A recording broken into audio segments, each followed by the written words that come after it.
everybody, and welcome to Movie Couple Live. I'm waiting on Dustin to tell me if we sound really high-pitched or really low-pitched. Here we go.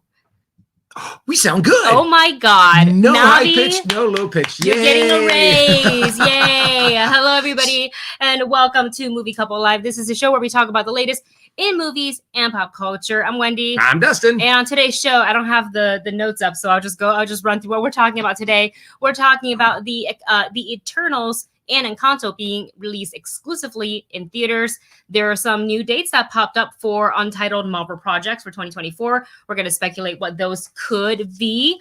Let's see, our Halloween Horror Nights experience for Universal Studios Hollywood, since we live here in LA. D23 back again in 2022. What If episode 5 spoilers and so much more. Thank you guys so much for hanging out with us today. We have missed you all. Hope you are enjoying your Saturday. And we're super excited for this show. I mean, because we've actually also want to kick off the show because one, as some of you know, we celebrated Wendy's birthday. I'm so old. Recently, and some of you gave Wendy some amazing birthday wishes, and just hold on, that's probably about my extended warranty.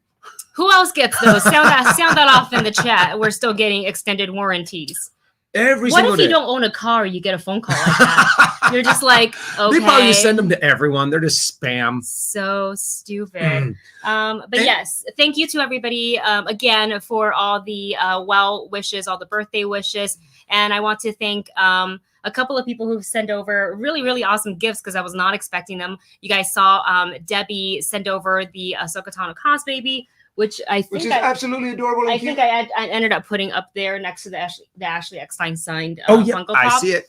But you guys saw me unbox that last time. And then my awesome mod for my Twitch channel, which I have not streamed in like a week, but he sent over some like accessories that'll help me out with not streaming, but like the easier use of my Switch, because like the case that I currently have right now, it's a little bit flimsy. It doesn't really offer protection for when I drop it. Plus, there's like 50 million things in here. So, Bleeding Green, thank you so much. You are amazing. And then we decided we're gonna do an unboxing of this guy, and this comes from, you guys know him as Chris's Choice. We just know him as Chris. Chris, thank you so much, because I was also not expecting this, and then he sent me a message. He's like, hey, make sure you grab this before Saturday. I was like, what's going on? So it's something from Shop Disney. I'm assuming it's Disney or Marvel or Star Wars related. So we're going to check it out right now. So thank you so much for all of you. I mean, I love just how I just hit myself with the chin. all of your birthday wishes made Wendy just glow so much and so happy. Thank you. I love that you guys just make Wendy so happy. Thank you guys so much. Ooh, It has a special wrapping. Yeah. How's that for ASMR? Okay. Pretty tissue paper. Ooh. In a box. We got another box that we have to open. Box inside a box. Disney merch. It's always weird, like when you get Amazon, you get like this huge box with one tiny thing inside. Another thing that's inside a box, and then another thing that's inside a box. And you're just like, how many boxes did we use? There was this once that I bought like soap refill. What's in the box? What's in the box? I bought soap refill, and it was just one tiny bag of soap refill, and they sent it in this huge box. I'm like, what did I order? And it was like, literally the refill was like in a pouch this small, and the box was this big. Anyways. I guess it gives it a little bit more protection during the shipping. This is true. So it doesn't like pop. Ooh. Okay. How do we do this? I think we go like this. I'll have my hands. Here you go. Aha, I got it. Whoa. Oh, like pros. Yeah. Do I dare stick the knife in like that? I think you kind of have to. Okay. And go all the way. Thank you guys for your patience, by the way, as I attempt to open all this. I try not to get styrofoam everywhere. Too late. And a little bit that way. Careful. Yeah, I try not to cut too deep. Well, I got it. Aha. Okay, hold on a second. Hold on. You know what? I don't want to actually twist it open. Let me get this one last. Just don't cut too deep. Yeah. There we go. Aha. Okay, here we go. Let me Hopefully I'm lifting up the right. What is it? Oh, you're gonna like this. What is Because it? I know we actually looked at it when we were at Disneyland last, and we were both Stop like, it. "Oh, We that's." almost bought this. Mhm. How did you know, man? Chris, we did not mention any of this to Chris. Maybe we mentioned that we're my trying to put together a gosh. haunted mansion bathroom. So we got a Madame Leota snow globe. Look at that. Oh my gosh. And Oh. we've got the hitchhiking ghosts on the side. Mhm. And we have the Here. gravedigger on the other side. Okay, I'll get my head out of the way. So focus, camera, focus. Find the face. There you go. My God, that's beautiful. Oh my gosh, Chris, thank you and the so gravedigger, much. Like Dustin said. Oh my God, this is so pretty. I have not So had a pretty. beautiful snow globe like this. I don't think ever. And it's just the We literally looked at this and we almost got we were it. this close to buying it. Oh my gosh, this is gonna be. We have to build the shelf. Mm-hmm. We have to now We have to build a officially shelf, put up the and shelf. now we have to start putting together our haunted mansion bathroom. Wow, that's amazing. Thank you, Chris, for sending that over for my birthday. It's gonna look really fantastic in our bathroom. Also, let me know if you guys would dare paint your bathroom purple, like the haunted mansion purple, because we're one thinking step about away it. from doing that. We're because thinking about it. I really want to super decorate our bathrooms. We have one that's close to pirate theme. I still want to add some more stuff on there to make it a little bit more pirate themed. But yeah, I would love to just go 100% decked out for our haunted mansion bathroom. So thank you so much, Chris. You have given us that first step towards one of our decoration goals. I bought some black ivy to go on the top next to the window. That's right. But that was as far as I got, and then just a lot of Pinterest. So this is definitely, like you said, step one into decorating our haunted mansion. Oh no, we bought two things. We bought the little door hanger thingy that says greetings, foolish mortals. Yeah, we got that one. DJ 917 poop deck. That is literally the sign we have on our door into the pirates bathroom. It says poop deck. Oh gosh, we thought it'd be appropriate, putting that in the bathroom. Okay, you guys. And again, thank you to Debbie and to Bleeding Green for your presence as well. Thank you so much. Because I don't ever expect anybody to send me anything. Obviously, it's not why you guys just this. made Wendy feel so special, and makes me feel less old.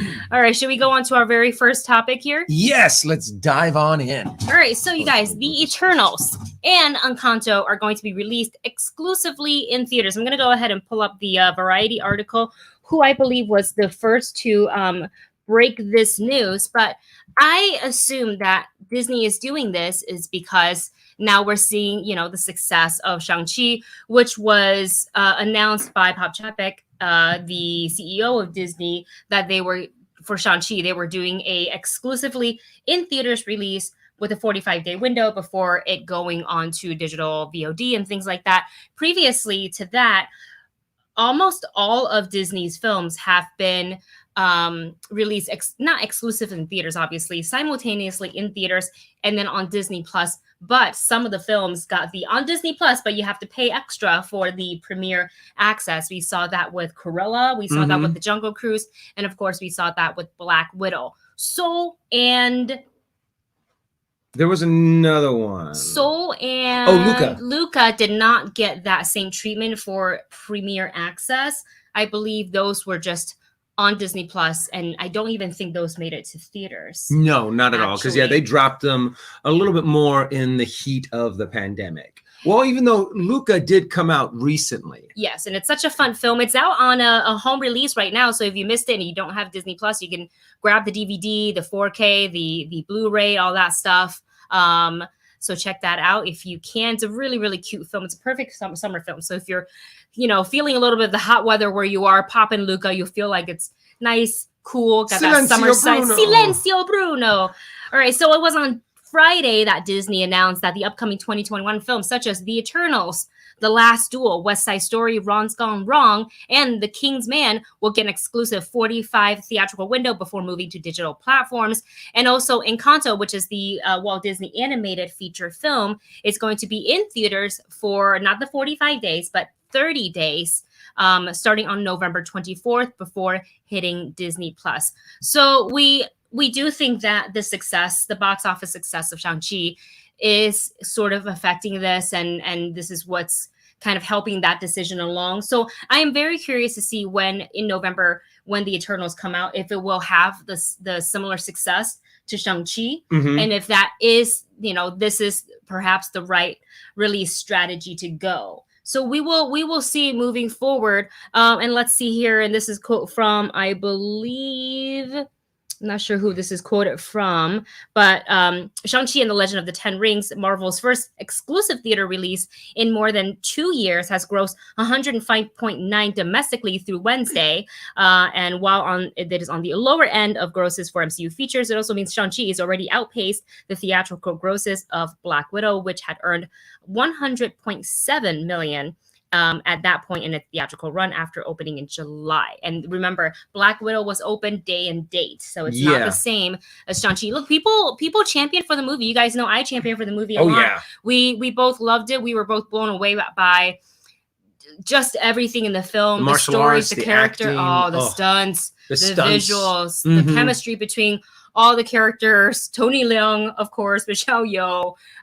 So, people definitely went out in droves, really championing this for having a GOAT open. And I really hope that perhaps for the following films that we just talked about, The Eternals, The Last Duel, The Kingsman, The Wrong's Gone Wrong movie, West Side Story, hopefully we'll have similar success because of that. Do we really think that it's because it's exclusive in theaters and people want to see the movie so bad that they don't want to wait the 45 window? So that's how they do it? Well, do you think that's the influence? This is the thing that I think Shang-Chi had going for it. One, and we also have a super chat after you're done. I'm sorry. One is the fact that it was highly anticipated, that there was a lot of people really pushing for the success of this movie. It came out still in the days of summer. So even though that we saw some uprise in COVID cases, there was still that summer kind of feeling of wanting to go out and go to the theaters. It happened during a holiday weekend. Labor Day weekend. And true, the only way to see it was to go to the theaters. Yes. I have to admit that Black Widow still did pretty good. Yeah.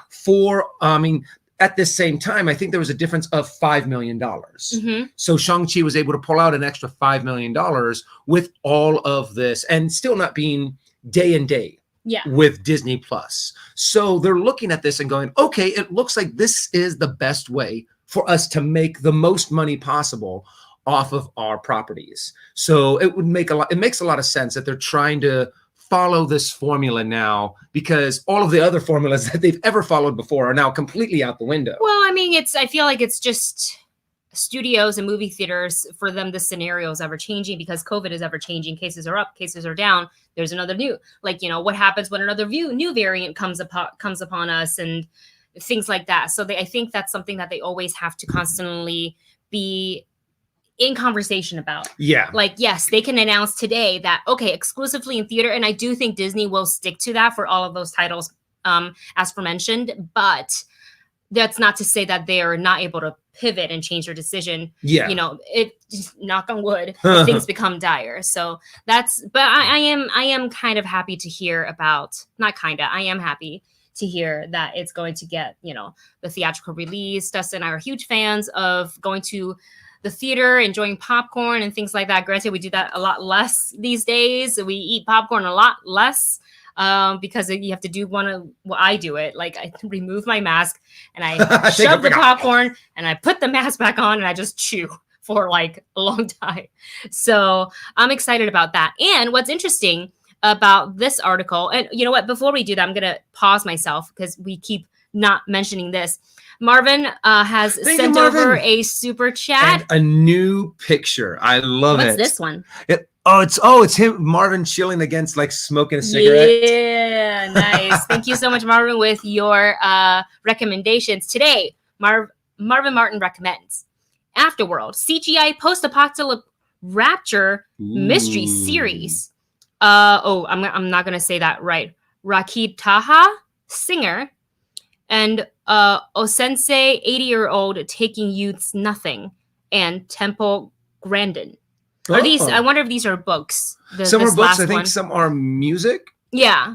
The singer. And awesome. I mean, hold on a second. I still forgot. I got to screen cap this. There you Always go. keeping track of all of Marvin Martin's recommendations. As always, thank you so much for all the recommends. They're piling up on a list. They're piling up on the list, and here I am. wish I could go through them as quickly as you recommend them. I mean, I'm still trying to finish the third book in the Shadow and Bone series. Mm-hmm. I'm almost there. I think I have 2 hours left, so I could probably finish it today. But thank you so much for your recommendation. Let me go ahead and switch back to, sorry, 1 second. There we go. On to our next topic here. So in this Variety article where it's talking about the Eternals, Encanto, getting a theatrical release, which, by the way, I'm really, really happy for Encanto. We didn't really talk about this, but I am just a little bit salty that some of the other Disney and Pixar animations didn't get that theatrical release. And I get it. We're living with COVID. So, certain decisions for safety has to be made.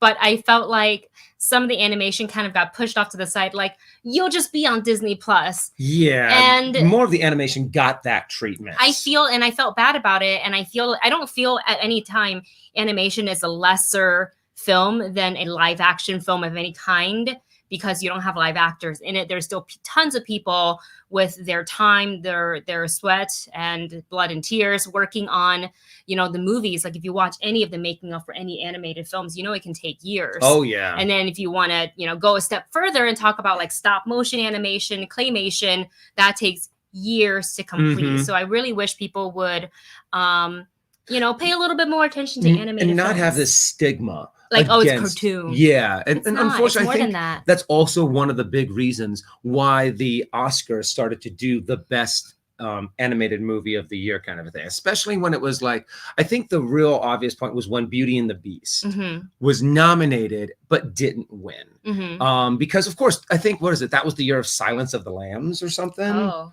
So it was one of those things that it's just like, well, how can you compare the two? Because they're such different movies. Right. So, I am a little bummed that, Soul was just dropped on Disney Plus. Luca was just dropped on Disney Plus, and you didn't get that chance to see it in the theaters. Yeah. So with that said, I'm excited about the news that Encanto will be a theatrical release. We're definitely going to try to see it, obviously be safe with the masks and all that stuff as we normally do. And it's just such a vibrant looking film. Like we saw the trailer, it looks like it's a lot of fun. And I feel like it's going to look really fantastic on the big screen. So we can't wait to see it. And I like the story. I think it's a really cute story. I think there's going to be a twist in it. And What's your theory? The entire story is about, how she doesn't have powers. Right. Everyone else has a gift. Right. But I think she's going to go off on her own journey, and find out that once she leaves, everyone in her family's powers either become weaker, or it's because of her that her family is so strong. Or you need the family members together because it's I feel like a lot of times with Pixar and or Disney animated films, the theme is for the most part family. Yeah. Or that connection with that other, person, or if someone who sometimes the lesson or the message is it's okay to depend on someone. It's okay to care and rely on somebody. Yeah. Like we saw in Soul a little bit with 22. Like she was like, no, Earth, no, I don't believe it. I'll do this on my own and this and that. And then she forged that connection with Joe. Yeah. Which made it very heart-wrenching to watch. And, so you could be right about that. Maybe she leaves or something like that. And maybe that is her magic power. Is the family. She's the glue that holds the family. I don't know. But the film looks fun, and I encourage everybody to, if you feel safe doing so, check out the film when it arrives in theaters. So before we jump into the tagline here, the untitled movies for Marvel in 2024, I think this super chat is actually a great way to kind of segue into it. So thank you to Stubby One Kenobi for your super chat. I love that. I love that name. Who writes, have you heard rumors that the Eternals will introduce X-Men and Fantastic Four? I don't think the multiverse will cause X-Men. The Eternals. I don't know why I'm saying the externals. The Eternals will. Sorry, the Eternals. What do you think about Possibly. this? My actual theory is, and that's a really, I mean, we also obviously have no idea what Marvel has planned for the X-Men and Fantastic Four. I'm actually looking at the list right now that, Yes. who do you remember who it was? It's probably that, MK or Debbie. because I can, it was MK. Yes, MK. Thank you, you so much for MK. sending this list over on our Discord, which also reminds me, if you guys are not a part of our Discord, please join it. We get a lot of our news and our topics because you guys are such great reporters. Yes. For us to be able to find all of this great information. Let me go ahead and find the link so I can invite everybody to join our Discord here. So as of right now, we know titles of Marvel movies that are dropping all the way in 2023. The very last one that we're getting is Guardians of the Galaxy 3 that comes out in May 2023. That's the last title that we are 100% sure of that we know. And then before that, we have Ant-Man and the Wasp. My theory is that we'll actually get introduced to the Fantastic Four in Ant-Man and the Wasp, because I think one of the big things is that I think the best way to do it, to introduce the Fantastic Four, is through Reed Richards and him being the smartest man in the world. And Ant-Man and the Wasp are going to have to go to him and ask for his help. And that is the best way to introduce the Fantastic Four. Yes. And then either in 2024 or at the very tail end of 2023, we will have a Fantastic Four movie. Now for X-Men, that's actually really interesting. I don't think they would introduce the X-Men this year.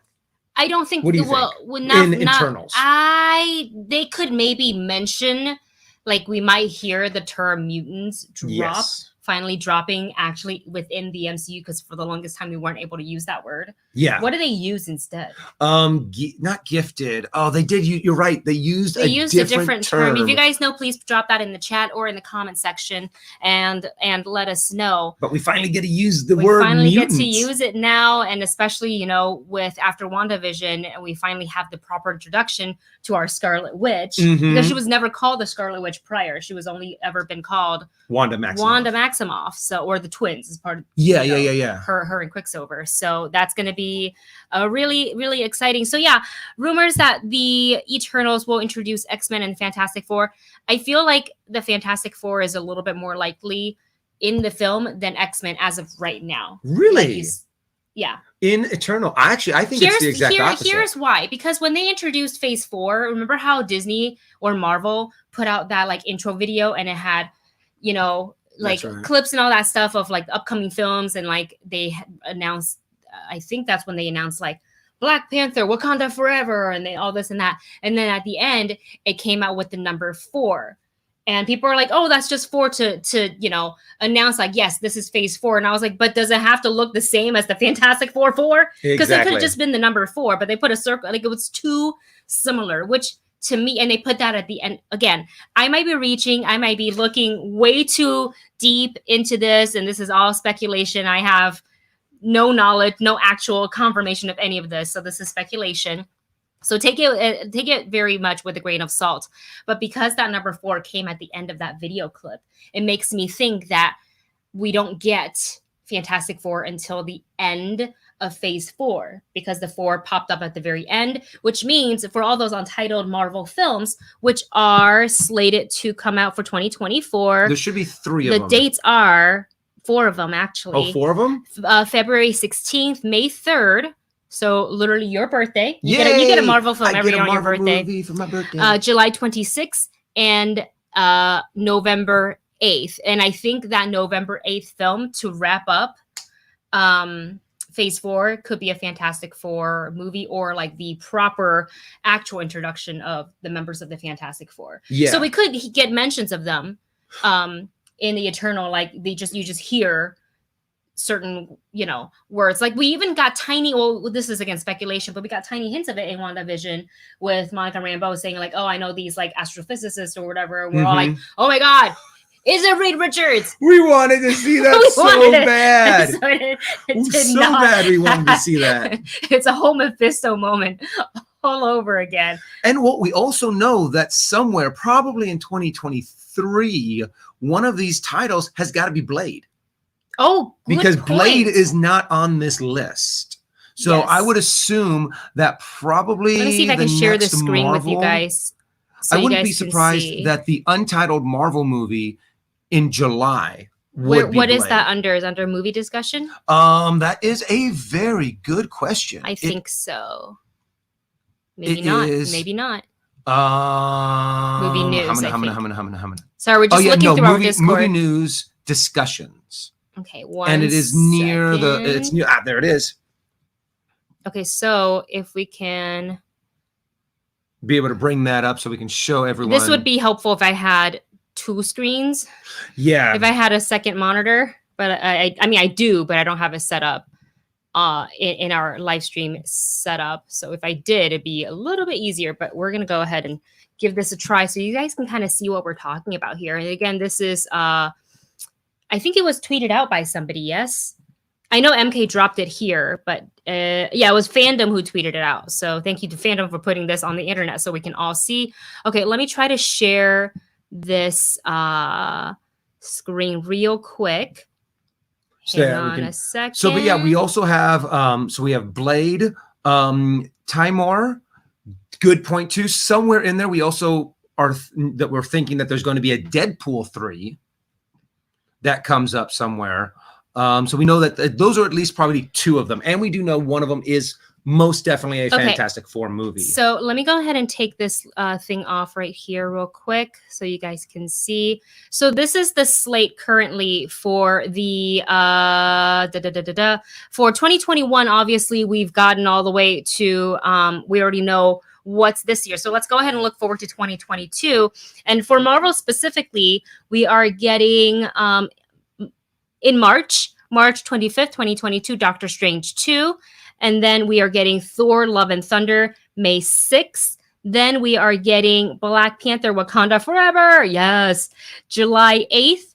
And then there should be one more, The Marvels, coming out November of 2022. And then, so essentially four Marvel movies a year. Mm-hmm. So in 2023, we're getting 4 Marvel movies a year. I love it. Such a great time to be a nerd.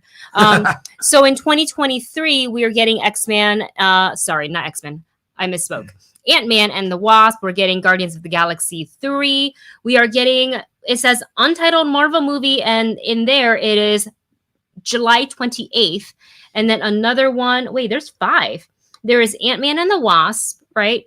There is Guardians of the Galaxy. There is the Untitled. Am I reading that incorrectly? There we go. July 28th. And then another one, there's 2. There's one in October 6th, 2023, and then another one November 10th.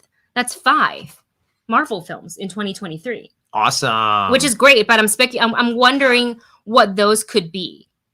Very true. I mean, okay, so we know one of them's Blade, right? And I'm guessing that since they announced Blade a long time ago, so in 2019 at Comic-Con. Yeah. So, but the thing is, though, they haven't. I don't think they've started production or not production. They haven't started filming yet for Blade, right? So, a 2020, even if they started production now, a 2023 release, I think would be really cutting it short. Giving them time. But if it's at the end of 2023, that actually might kind of fit, because again, it gives them about 2 years. And I like what a lot of you guys are in the chat is saying, both Blade and Bleeding Green, the one in October, talking about October 2023, could be Blade, which makes sense because it's vampires. It's around the Halloween spooky time, so it kind of makes sense for a darker horror-like film. Something that I did also remember, as I was going through it, I was like, wait a second, where's Spider-Man No Way Home? That's not a Marvel movie. That's a Sony movie. That's a Sony film, right? And it's weird because so far it's always kind of been a Sony character, which is Spider-Man, in a Marvel movie. But this is going to be one of the first times that we're going to get a Sony movie with a Marvel character in there, which is Doctor Strange and Wong. And probably Wanda Maximoff. Well, we don't know that yet. Oh, that's true. Because that's No Way Home. That's true. That's so I'm really interested to see how that's going to start being balanced. And I really do think that this is where Sony is going to start kind of going, okay, they're going to start diverging from the Marvel Cinematic Universe so they can kind of reclaim Spider-Man. Because right now, Spider-Man is kind of more associated with Marvel. When we see because he's a Marvel character, but the tricky thing about movie rights is that the rights, Sony. Yeah, it belongs to Sony. So even if you get to see, Spider-Man at Avengers Campus in Disney, it's still just remember the movies comes from the studio, which is Sony Pictures, and not Disney or Marvel Studios.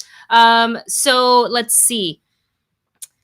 What are we talking about here? I think, did I miss? No, I think we're okay. Right? Yes. Yeah, and there are a lot of things that we know about that aren't on this list either, because I think this list is solely for theatrical movies. So She-Hulk, which a lot of people are throwing out, a Disney Plus that's going to be a Disney Plus show. There's a couple of other Disney Plus shows that I know are. Oh, Hawkeye. The Hawkeye show isn't on there, but something else that's probably coming out in 2024 is the new Captain America movie. Yes. Because that's going to be Falcon as Captain America. Sam Wilson. I'm so excited. Captain America 4. Yes. And you know what? That would be kind of cool if you had Captain America 4 and the Fantastic Four coming out in 2024. That'd be funny. And then that can wrap up Phase 4, and then for 2025 they jump into phase 5. That'd be really funny. I don't know how many years is considered one phase, but I'm gonna guess 2024, like the tail end of it, will be the end of phase 4, and then we jump into phase 5 early 2025. I also think we're gonna get to see a Shang-Chi 2 in 2024. Because obviously I think releasing it in 2022 and 2023 is a little soon. Yeah. And plus they have all these other movies that they have to put in. Well, I think somewhere in there we've got to get another ensemble movie pretty soon, because now they're starting to build up, they're like the next, what's the next big team up? Like the big ensemble movies such as an Endgame / Infinity War. That would kind of be interesting too if they end phase 4 with a new Avengers movie. And you would have a 100% new group of Avengers. So we would get, that would be Avengers 5. Or you know what? Actually, that's what they'll probably start off phase 5 with Avengers 5. Oh, can you imagine? But I don't see them putting out a movie a big ensemble movie in February. Well, no, but phase 5 might actually start later on in the year. Oh, I see. Okay. Yeah, I can see because that. Because we only have up until 2024 on this. But I'm just excited. I'm excited to see just how many 5 Marvel movies a year. That's holy cow. Well, technically there's only 4. The only year that has 5 is 2023. All the rest of the years is 4 Marvel films. Tamor says Blade will be in 2023, kind of that makes sense. Along with everybody else that's saying that. And then Deadpool 3 will also be in 2023. I can't wait to see Deadpool 3 if that is the release date. Deadpool would come out in 2023 or 2024. I mean, because once again, when you're talking about movies, it takes a while for these, because right now like I said, Blade hasn't even started.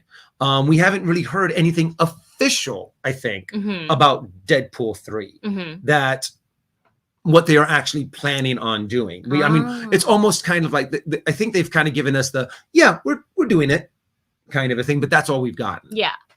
But I'm really curious to see because there's a lot of blanks here. Yeah. So there's a lot of stuff that Marvel knows they're doing that they, of course, have not told us at all. Nobody knows. It's all a secret. And I guess that's a good way to segue into our next topic here, which is D23. But before we do, I want to go back to the chat and read out a couple of things real quick. Hello, what says, wait, that December of 2023, say Rogue Squadron? Yes, it does. Directed by Patty Jenkins. Let's see. And then I think Debbie says that, where'd it go? Okay, Disney Investor Day announced John Watts directing Fantastic Four. Oh, that's right. We did get that. So is that his second Marvel film? No. Wait, no. The first one was... He's doing Spider-Man. Oh, so technically that's a Sony movie. So I guess it's not really. So once again, but it's Marvel still, is you're now trying to you're get. kind of sharing. Well, look at getting a director is getting a director. It doesn't matter what film they. I mean, it matters what film they. Directors, actors. I mean, remember when the comic book thing was just really starting to get heavy, and people were like, "Oh, you can't get this actor because they played this DC character, or this character already played this character," kind of a thing.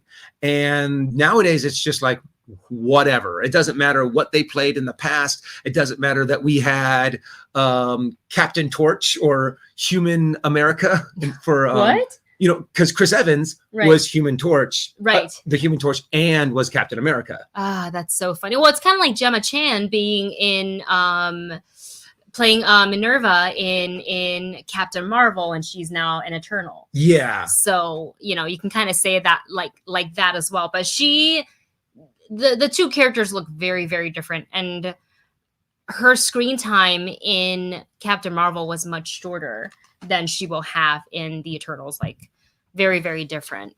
And we also have still a lot of the characters that have been introduced in the TV shows, on the Disney Plus shows, that are probably going to be making appearances in these movies. Yeah, I mean, because we know that Monica Rambeau is showing up in the Marvels. So, and also someone who said it, and I was like, oh, that's brilliant, because here it is. I'm sorry, I'm terrible. Ruru 2 mentioned the Young Avengers. Yes. And we've already started to build up a lot of them. So it makes sense that somewhere in that list is a spot for the Young Avengers. Oh, the movie? Yeah. I think they would do that. I think they'd do it more of a TV show. They could. That makes, I mean, honestly, but we do know that they are coming. And yes. It makes sense that either they're going to get a big movie debut, or they're going to get, I think it would be better as a movie. Really? For the Young Avengers. So. I feel like I could totally see them doing the Young Avengers series. Maybe this is me speaking to because I enjoyed Young Justice so much, and I know that's different. It's a little bit different. Not just that it's a different universe, but it's a different form because it's animation. But I love that they were able to tell the story because there's so many characters, plus their backstories. They were able to kind of flesh that out in an episodic release versus like one single movie. Here you go. And so far, if our theories are correct about the Young Avengers, so far they've all been introduced, for the most of them, via Disney Plus shows. Yeah. For the most of them. But we also, because remember, we got Patriot in Falcon and the Winter Soldier. I think that, Remy. And Riri Williams, too, is going to supposedly have, her cameo or her debut in Black Panther. So, it really could go either way. I would prefer seeing it in the Young Avengers, seeing it as at least at first, an episodic release for now before we just move them onto the big screen. But that's just me. All right. So with that said, D23 2022, the tickets are going to go on sale in January of 2022. Thank you so much to Movie Bunch Debbie for putting that in our Discord. So obviously we have not had a D23 in a while. The last D23 we had, I believe, was 2019. You got to go. And typically they skip a year, and then because it's kind of like they alternate between D23, Star Wars Celebration, D23. I think that is the case. It's because D23 is not every year, it's every other year. But obviously 2021, this year, we are not getting one because still trying to figure out, indoor venues and things like that. How's it going to work? How do we keep everybody, staff, guests alike, talents safe? But they did announce that tickets are going to go on sale on January 22nd, 2022. Wait, January 2020. I don't actually know the actual date, but January 2022 is going to go on sale, and D23 will be September of 2022. Typically, this is held in Anaheim because it's right next to Disneyland, so it makes sense there. And I would love to try to go again. I will have to talk to some people to see if we can either apply as press or just like suck it up and buy a ticket. And go. Either way, we really want to be involved. Dustin never got to see it, so I would really like for him to see it because it's not just Disney and it's not just Marvel stuff. It's also theme park stuff and merch. and other programming, which is a lot of fun. All of that.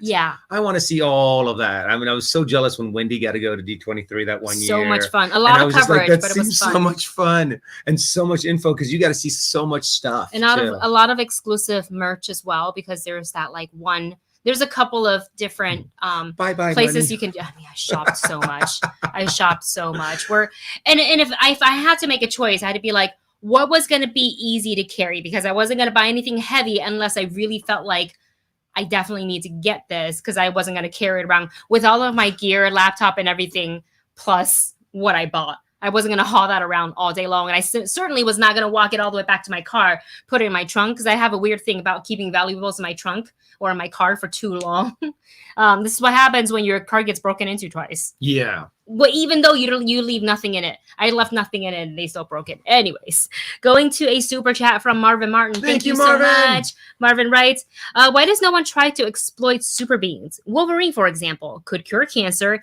and AIDS. That would make people very rich.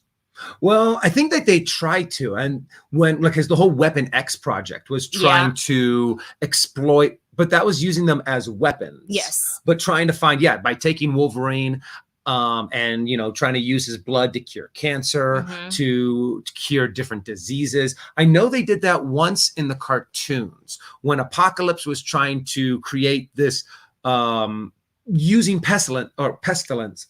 What is that called? Famine, a plague. Okay. He was trying to use a plague to wipe out all humanity. And then they exposed Wolverine to it. He now had the antibodies, and they used his blood to create the vaccine, so to speak, for that particular virus. I mean, I would like to see, people with the help of, maybe not exploit them, because who likes to be exploited, but if you have the ability to help, kind of like how Wolverine is, to have a cure for diseases, for cancers, yes. But I think also people, sometimes military gets involved and they think immediately like weapon, defense, war or things like that. And they're not thinking of some of the things that, because it maybe not affect them directly. So maybe they don't think about it.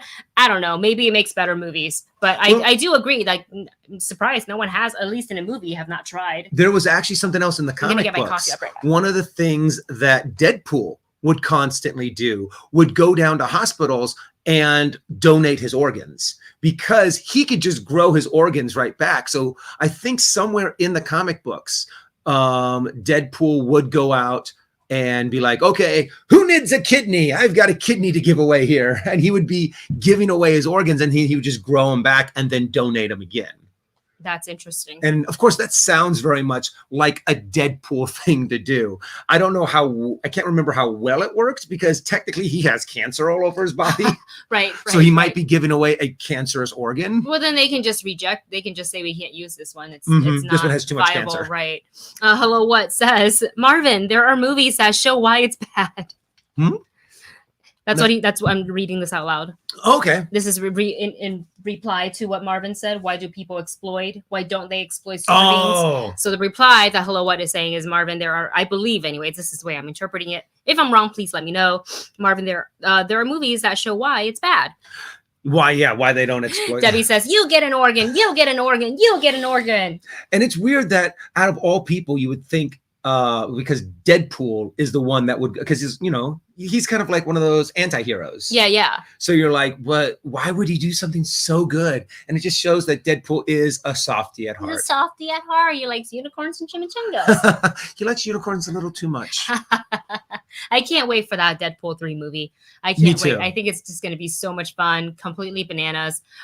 Still wondering if has it been confirmed? I can't remember. Because I know we talk about a lot of news on the show, so my memory gets very fuzzy. Has it been confirmed that when we do get a Deadpool 3, it will be rated R?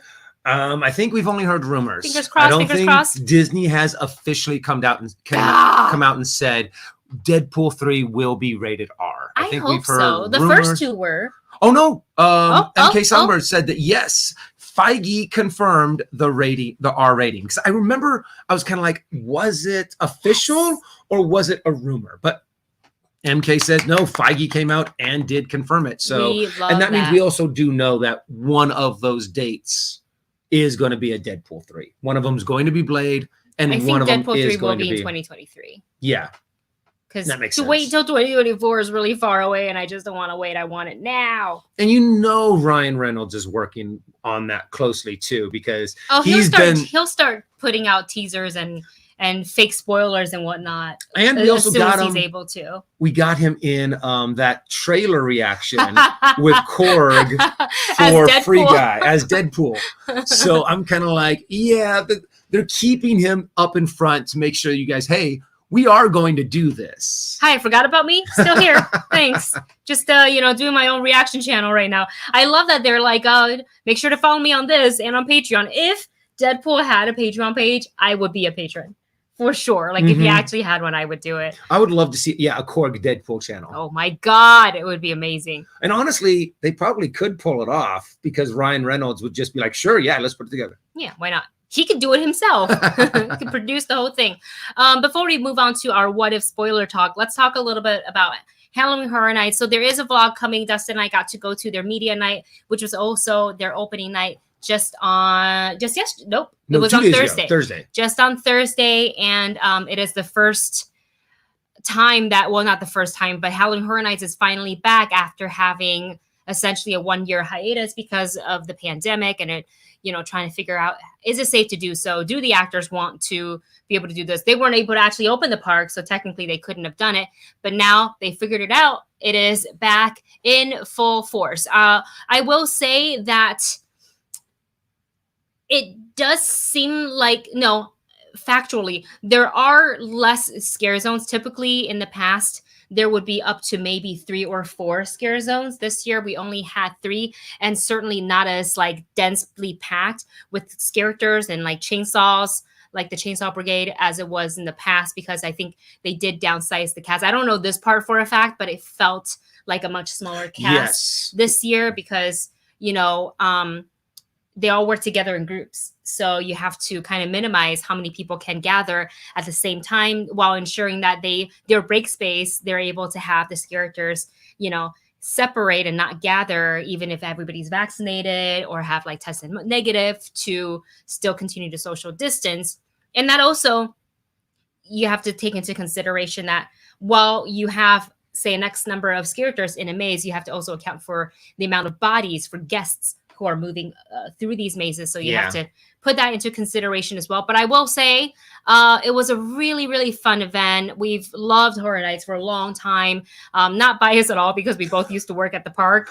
I got my like badges of honor from when I worked Halloween Horror Nights. It was great fun. But I really do love the atmosphere. I love the set design. And what they did this year is they gave us technically 7 mazes, though one of them is a permanent fixture at the park, which is The Walking Dead. So I don't really consider it a part of the Halloween Horror Night maze, even though it is open daytime and nighttime, kind of like when they had the House of Horror. It was kind of the same thing, which I miss that so much. I thought that was a really it was so good. Permanent walkthrough. Yeah, I miss it a lot. So this year they have 2 brand new mazes and a couple of ones that they brought back from previous years. The 2 brand new ones are one with the Netflix IP, the Haunting of Hill House, and then one original, which is the Bride of Frankenstein, all ladies maze, which is really amazing. And you'll have to see our vlog because we did we try to film our reaction and the walkthrough at the same time.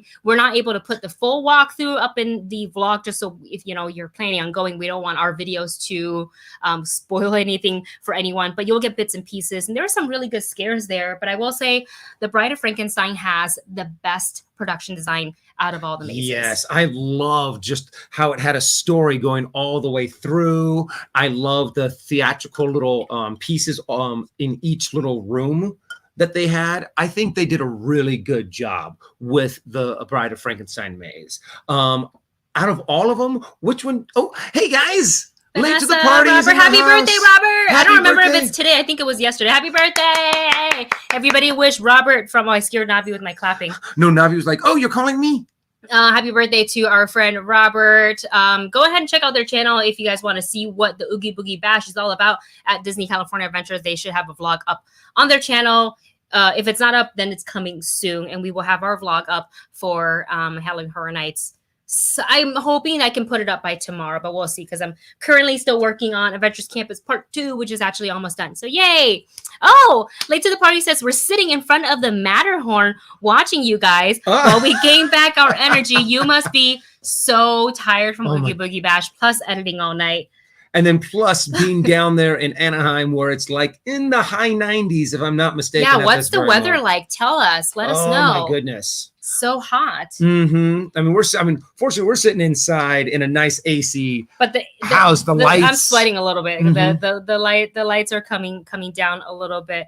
But Halloween Horror Nights, you know, the two mazes, the two quote unquote new ones are a lot of fun. I will still say, I wish we saw a little bit more of the new stuff versus the repeats from last year. But I'm thinking that, you know, it's helpful for production wise and for like hours worked and people having to gather and stuff like that to kind of lower any sort of like, indoor gathering scenario. Bringing back the older mazes is a little bit more efficient. Mm-hmm. And also like Pandora Box, I don't remember it being that good. Yeah, the Curse of the Pandora Box. I was like kind of surprised. I was like, oh, I really liked real good. The sets and the lighting and the coloring that they did. They used the glow in the dark paint very well in that maze. I liked it. Sorry, I saw this. AC House, what a way to brag to Late to the Party. We're so sorry. Oh man. We're so sorry. Sometimes Wendy got me one of these little neck fans for when I'm at work and it's insanely hot. Yes. And I'm outside. Oh, it helps so much having something like that. Yes. With you. So the mazes are great. I highly recommend if you do go, don't sleep on the Bride of Frankenstein. We were looking at the wait times, and that one had one of the lower wait times where the Haunting of Hill House had the highest wait time. And I think it's because the show is very successful on Netflix. It's incredibly scary. And yes, some of the imageries and the scenes and the scares are excellent, but the production design for Bride of Frankenstein is hands down one of my faves. And I felt like, and I knew it too when they announced this, and I was like, oh, all ladies characters, yes, come through. Because I know having been a scare actor in the past, having worked with scare actors, I know the ladies can push and push and push. Yeah. Not to say like, oh, the men do worse. Like, it's not that. Everybody works really hard. Whenever I ask them like, hey, I need you to last 11 hours. So can you out of the gate, don't give me 100%. And out of the gate, everybody gives me 110%. I'm like, stop. You're going to run out of steam in an hour. You're out here for an hour. Stop. But I remember when we walked through years ago, one of my favorite mazes to date, and they have not brought it back since 2016 or 2015, 2014, I think, is La Llorona. And that was an all-female maze. And man, that was such an well-oiled machine. It worked so well. It was so frightening that I had problems walking through it. And it doesn't have clowns involved. I shouldn't have had any problem. That one moment where that one creature is like trying to actually like doing like the Nightmare Before, the Nightmare on Elm Street move where he's like eating, that big head is eating the woman, and you're just like, oh my god. Yeah, it's really, really, really well done. So if you are going to the event, don't sleep on the Bride of Frankenstein. Go to it. And there's also the scare zone that's kind of similarly themed right outside as you exit the maze. So that's really cool to see as well. The other scare zone is placed on New York Street, which is like the main, their version of like Main Street as you walk in and out of the theme park.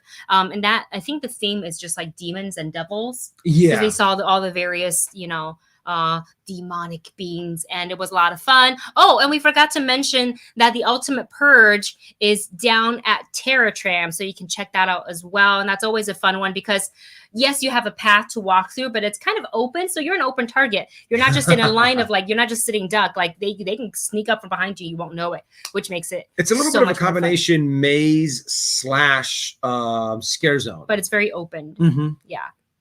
Bleeding Green says, I would love to go to Halloween Horror Nights. I think you'd have fun. I think, come back in 2022. Hopefully by then we get, a real good grasp on this pandemic and we can just like shove it back in a box, put it away, and never see it again. And everybody can enjoy the event because the event, while no one is required technically to wear a mask outdoors, you and I did. We held a mask and we went just for, our that's how we feel comfortable. Everybody is required to wear a mask while they're inside the maze.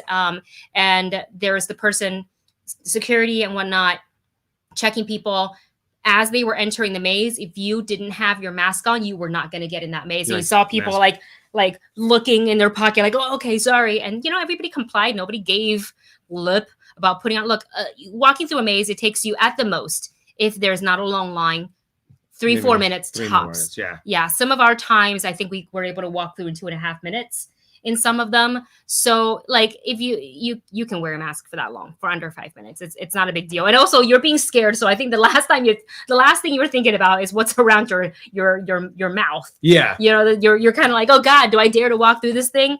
But it was a good time. And of course the vlog will be coming fairly soon. And then super chat flying in from Stubby One Kenobi. Thank you so much. Who writes, off topic, what performs better, Dune or Matrix 4? Oh, that's tough. This is almost like a Chris's choice question. Performs better. Sarah, answer on 3. So where? Oh, want to think about it? I want to think about it a little bit because let me know when you're. Are you okay? Oh, Navi's just. She kind of fell over. It's weird because Matrix 4 has the cult.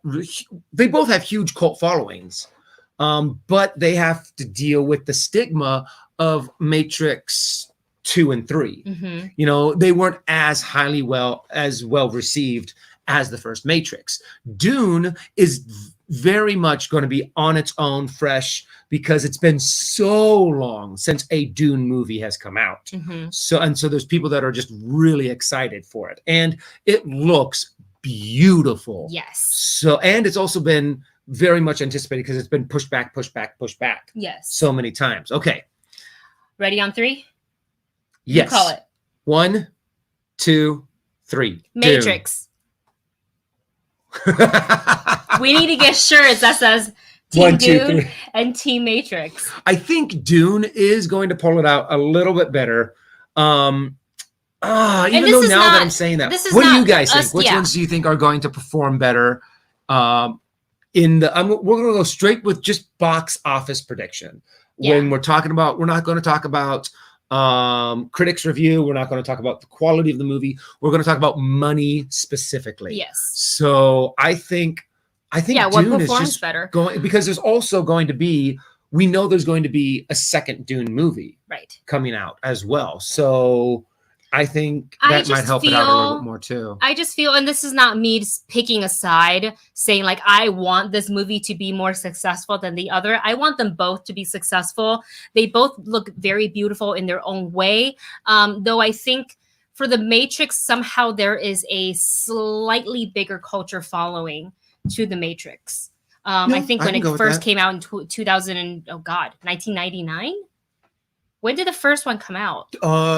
I know the last 2 came out in 2003. Yeah. So maybe 2000 then? Probably around there. The kind of honing in on that whole Y2K thing. I just feel like there was a whole phenomenon of like people dressing like Neo or Morpheus and wearing like the trench coat with the cool glasses. And there was a whole like aesthetic trend. Whereas Dune... 99. Oh, God, I feel old. And whereas Dune, while still very popular amongst obviously avid book readers, as well as the show and the previous film, we're watching a remake and a remake and a remake of the same book, where the Matrix has like... It is a continuation of the story. Though, obviously, I did not like Matrix 3 very much. So I will say that I am hoping, but this is not about our personal, like, interest in the movie, and again, we're interested in both, but this is just your question is, what performs better, Dune or Matrix 4? And well, at least we have one of us will be right. It's got 50-50 chance very here. True. Somebody's going to be right on that. So we will see what happens when both of these come out. I can't wait to see both. Honestly, I cannot wait. I'm psyched for both. The visual is stunning. And also, like, did we not see Zendaya on the red carpet for, I think it was the Venice Film Festival? Wow. It was like that meme of what that one Golden Girl, I don't remember which one it was, and she was just like spritzing water on herself. That's how I felt like after I saw Zendaya on the red carpet, and I was just at the premiere for Dune. She's just that's how I felt. All right, guys, we're going to go ahead and move on to our final segment for today. Sorry that the show's gone on a little long, but let's talk What If Episode 5 spoilers. So, spoilers everywhere. So if you have not watched the latest episode of What If, we suggest that you maybe part your way with us at this point if you don't want to hear about spoilers for Episode 5, which is the zombie episode. If you don't care about spoilers, if you've already watched our reactions, by all means, please stay and discuss. This is the episode that Dustin and I have been, him especially, really, really excited about. When I remember coming back from D23 and I said, hey, so there's this like new series that I heard that they talked about at D23. It's called What If, and it has this and what if scenarios and then zombies. And Dustin's like, what, zombies? Yeah, I freaked out because before all of this came out, whoever thought that we would get a Marvel's zombie remake, or not remake, but a Marvel zombie show kind of a thing. There's so many things that we thought we would never get this. And sure enough, with this day and age of comic book material that's coming out, we are getting all of our dreams are coming true on different material. And I love the way they handled this. They did a brilliant job on balancing the Disney animation that they've been showing us throughout this entire show and the goriness that we need from a zombie movie, from a zombie show. Yes. So I loved what they did. I loved how they twisted it so it fit into the MCU that we know and love, how they connected it to the Endgame and Infinity War. Endgame, but also how they connected it to Ant-Man and the Wasp and how they connected all the different characters. I think they did a brilliant job.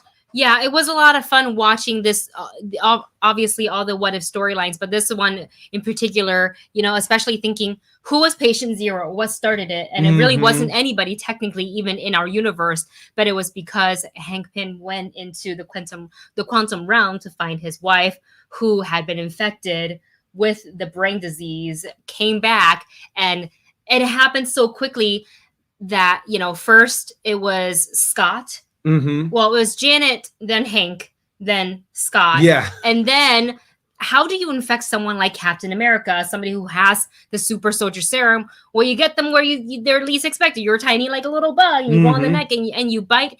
And how quickly the virus takes over was surprising. Yeah. It was quick. It's a lot quicker than we saw in like Walking Dead, even then in like Train to Busan. It was very, very quick. It was very, very scary because they immediately were coming back at you, you know, mouth biting, wanting all the limbs and stuff. And I love a lot of the very creative way of showing, especially in the beginning when Bruce Banner crashed into the Sanctum Sanctorum. And you kind of get that almost similar, but not quite, because it was a little bit like eerie. You know, he opens the door, nobody's in the house, nobody's on the street. Just the way a good zombie movie starts. Hey, what's going on? What's going on here, guys? And then rah! And then, you know, out of the portal they come, but we already knew, like, oh, they're not acting right. And even Bruce Banner, as he's watching, you know, Doctor Strange and Iron Man and Wong fight, he's like, isn't that a bit of an overkill? As you saw one of the arms being torn off, being bitten. But I like how they used the portal with the cloak helping. So he was able to, zombie Wong was still, that's what's so scary about this episode, is that, yes, they're zombies, and yes, everything that's in their brain is just like, I want to eat your flesh, but it's also they're still able to use their abilities. Yeah. That's what makes it scary. Like wizard, sorcerer supreme, zombie. I wish horrifying. One of the things that I do miss from the comic books that I thought they did really well is the fact that they gave the zombies a little bit more intelligence in the comic books, to where there was a moment that I believe that like zombie Spider-Man and a couple of the other zombie superheroes are actually sitting around talking in very broken English, and Peter Parker's like just tearing himself apart, how he was like, I like how he ate Aunt May. But yet he was like so hungry and so ravenous. And I'm just like, that is actually an aspect that I wish they kind of fit in, but I think would be very, very hard. That would have been rated mild for mature. Yeah. That would have needed to be rated mild for mature, even for a cartoon. To eat your own family member. Marvin Martin writes with the super chat. Oh gosh. Emplate? Is that how you say it? Mutant zombies / vampire. It's my new avatar. Ooh. I like the look of that. I like the glowing eyes. That looks great. And screen cap. Nice. And plate. That's really cool. I also thought it was a lot of fun that they had Okoye in this episode, obviously played by Danae Guerrera, who also plays Michonne in The Walking Dead. So I enjoyed seeing that very, very much. We got a super chat from Bleeding Green. I gotta find it. Here it is. It should be all, it just came in. There it is. Bleeding Green, thank you so much for your support. Who Thank writes? you so much. So if the quantum realm can create zombies, what else could it create? Exactly. No, that's very true. And wait, I gotta finish reading it. Also, I'm curious if we'll see zombies in live action, if only a glimpse, even if only a glimpse. That could be possible because with Ant-Man and the Wasp in Quantumania, I think if they go to different locations in the quantum realm, they could have this one moment where they see these creatures that are zombie-like kind of a thing, and they'll escape.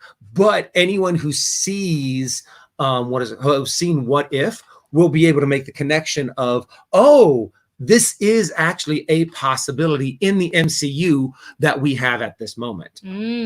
So I think it's a possibility, and I think it would be cool if they did kind of reference that virus somehow in Quantumania. Yeah, I think that'd be really cool too. And it's just opens up the possibility if we know what's coming, the quantum realm with the next Ant-Man movie, the multiverse with the next, essentially Spider-Man and Doctor Strange movie. So that's a lot to look forward to. And with the What If series, and we know that they're what ifs scenarios, so technically they should be probably one-offs. But with this episode, with the way they left it, huge cliffhanger. I would love to see, well, there's a lot of theories on our reaction video saying that this is a one and done, all of these episodes technically. So at the end of it, we'll just jump ahead here. We see Thanos, zombie Thanos, which makes it so scary. He's got the gauntlet. He's missing all of them, the Mind Stone. And where's our heroes directly heading to? Wakanda, in the same place. And it's saying that they're saying that Thanos is already inside the force field. No, he wasn't. That's what I thought, but there's a lot of people saying that. I'm just telling you that this is what people are saying. Oh, okay. It looked like I have to go back and look at it,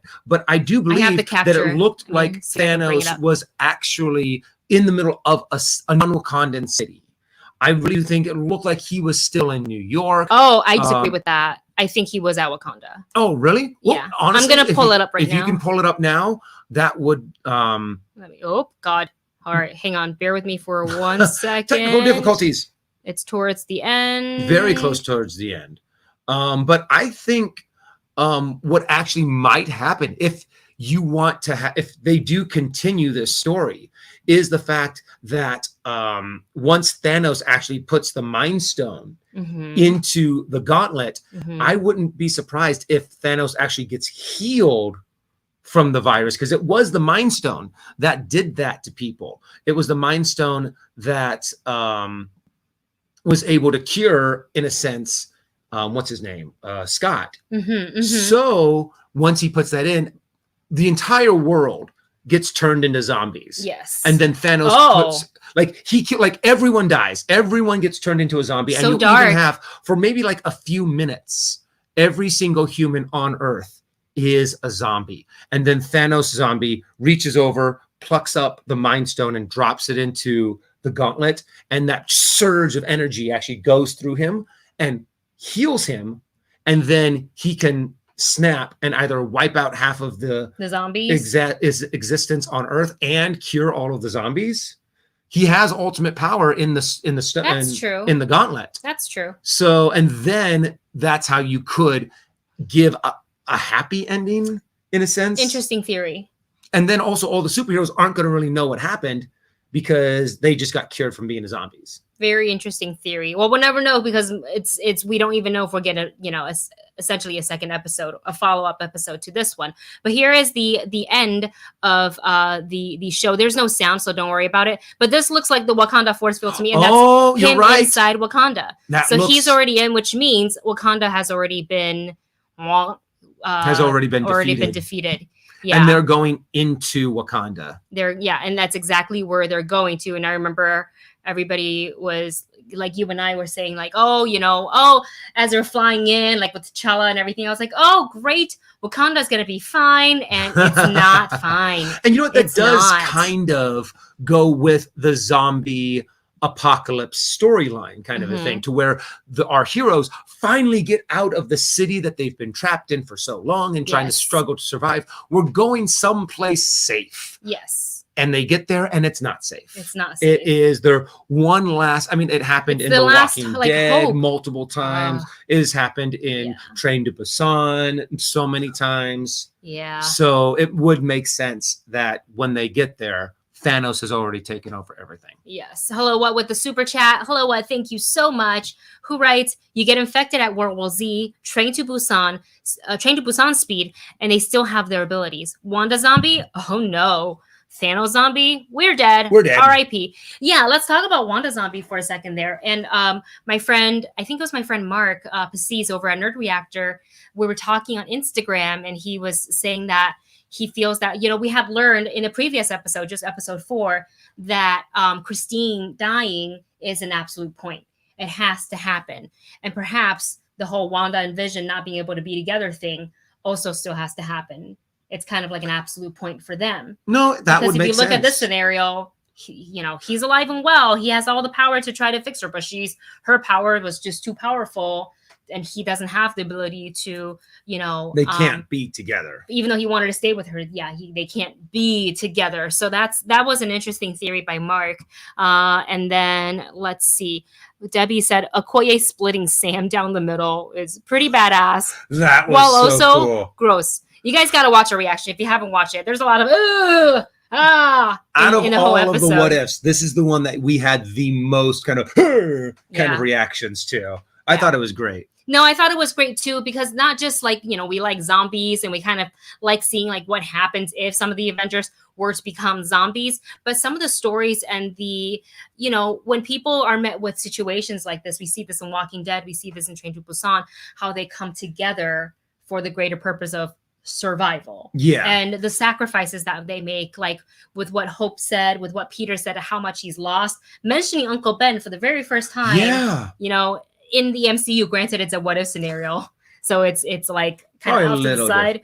So it's not like mentioning in one of his movies, but he mentioned it, losing Happy, Aunt May, Tony, and Uncle Ben. Yeah. Wow. I do have to admit, they did also throw in some good comedy in there with moments like when they were doing the kind of like the Zombieland rules, but with Spider-Man.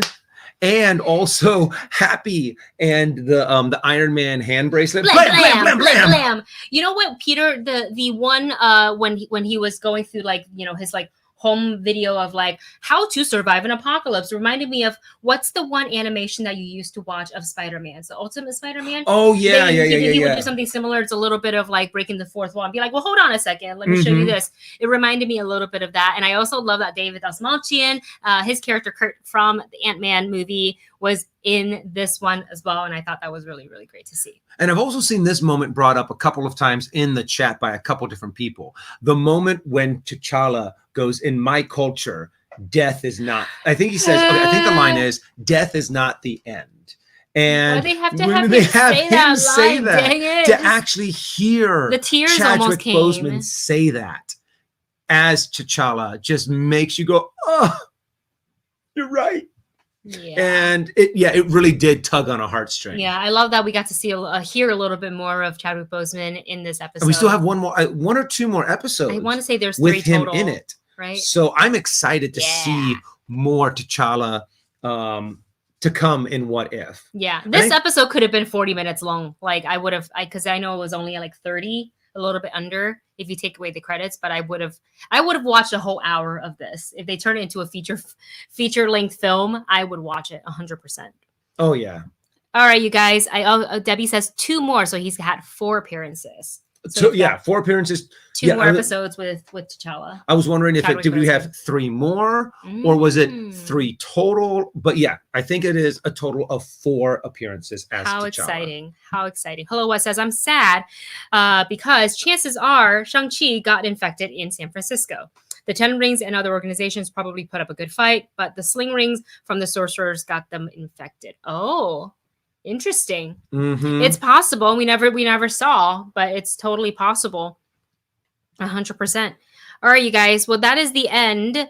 Oh, wait, we just got a super chat. Oh, no. Okay, wait. Where'd it go? Waiting for it. All right. Hello, what? Oh, hello, Thank what? you Thank you so so much. much to everybody who supported us today via our super chat. Hello, what says the 10 rings in Shang-Chi most likely fell to the virus thanks to Wong. Oh, and the sling ring abilities. Maybe this is a guess. Talo might be safe. Yeah, because I think no one can exactly get to that place unless you had a guide, if you had the necklaces to help you, if you Mhm. knew. If you didn't have Morris, then how are you going to get there? If you didn't have Morris and Trevor. Hello. I'm Trevor. Good talk, you guys. A lot of great talk. Rodney Dollar says, I wonder how Yelena would have felt seeing her sister as a zombie. Probably heartbroken. Yes. Wouldn't call her a poser anymore. She's not a poser. All right, you guys. Well, that is it for today's episode. Thank you so much for, not episode, but today's live stream. Thank you so much for all of your support, for your time hanging out with us. We will be back on Wednesday with another live stream. And then don't forget to look forward to the next What If reaction that will be up on the channel, which means if you have not subscribed to our channel already, please do so. If you haven't liked this video, please do so. It really helps us out getting more visibility right here on YouTube. Keep interacting in the comment section. And we will see you guys very, very soon in the next video. Bye, everyone. I got to just find the thing. I never have this prepared. All right. Bye, you guys.